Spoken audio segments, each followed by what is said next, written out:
Le pacha et la princesse. Juha est sorti le matin, comme d'habitude, portant sa hache, se dirigeant vers la terre qu'il avait héritée de son grand-père pour la cultiver. Juha n'a pas réussi à la planter. Elle frappait le sol avec sa hache, ici et là, et l'arrosant avec de l'eau. En vain, c'était une terre stérile.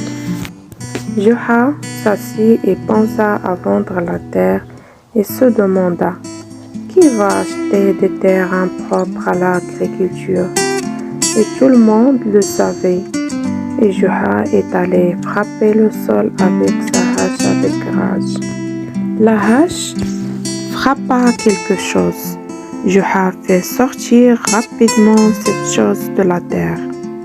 Il trouva entre ses mains une statue de chat en or.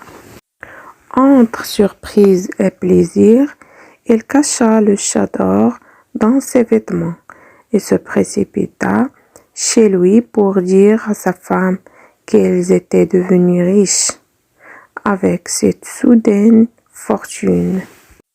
Juha, en frappant à la porte, il entendit sa femme dire « Retourne d'où tu es venu. Je ne peux plus vivre dans la pauvreté avec toi. » Il lui dit « Ouvre, femme, nous avons un précieux trésor. » Quand il lui a donné le chat, il a dit dans l'étonnement « Oh mon Dieu, de l'or, de l'or !»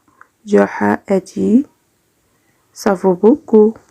Je vais le vendre et t'acheter ce que tu veux. » Il lui a dit « Nous voulons un palais, des serviteurs.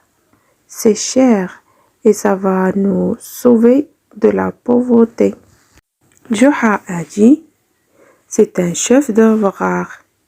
Il faut trouver quelqu'un qui l'appréciera. » Sa femme « Oh, j'ai une idée géniale qui va nous rendre des gens les plus riches du pays. » Il a dit « Donne-moi quelques minutes jusqu'à ce que je vais chez nos voisins et emprunter de l'argent. » Juha protestant « Pourquoi emprunter?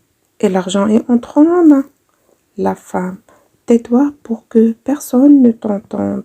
Laisse-moi aller dans mon idée et tu ne vas pas regretter. » Elle est revenue avec de l'argent et elle a dit « Allons au marché acheter des vêtements chics. » Juha se demande « Qu'est-ce qui se passe dans la tête de ma femme? » Après avoir acheté des vêtements chics et les a emportés, la femme, maintenant, quand le wali turc ne verra, elle pensera que nous sommes riches.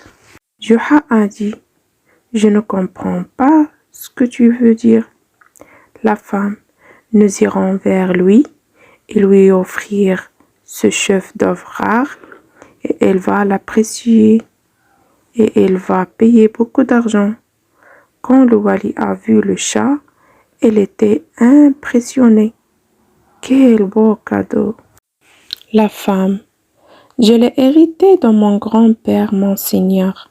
Le wali a appelé le ministre et a dit « Donne-leur 2 fois le poids de ce chat en pièces d'or. » La femme de Juha lui dit « N'accepte pas cette récompense. Suivant mon plan, le wali nous en donnera plus. » Juha a dit « Nous ne voulons rien, monseigneur. Nous avons beaucoup d'or. » Et ce don est une expression de notre sincérité. Le wali dit au ministre « Donne-leur des pierres précieuses et des perles dans 5 sacs. » La femme de Juha lui dit « Ne l'accepte pas non plus. » Juha a dit « Assez de stupidité. Nous ne serons pas en mesure de transporter plus de sacs. » La femme « Je vais les porter moi-même. » Juha « Merci, monseigneur. Nous en avons beaucoup. » Le wali dit au fond de lui « Waouh! Elles sont très riches, mais je dois leur donner quelque chose de précieux. Il leur dit, j'ai fait de vous, Juha, un pacha. Et votre femme, je lui donne le titre de princesse. Et ne rejetez pas ma demande. Quand ils rentrèrent chez eux, la femme de Juha se mit à pleurer. Juha lui dit, pourquoi pleures-tu, mon Altesse, la princesse? La femme, comment puis-je rembourser ce que j'ai emprunté, Pacha?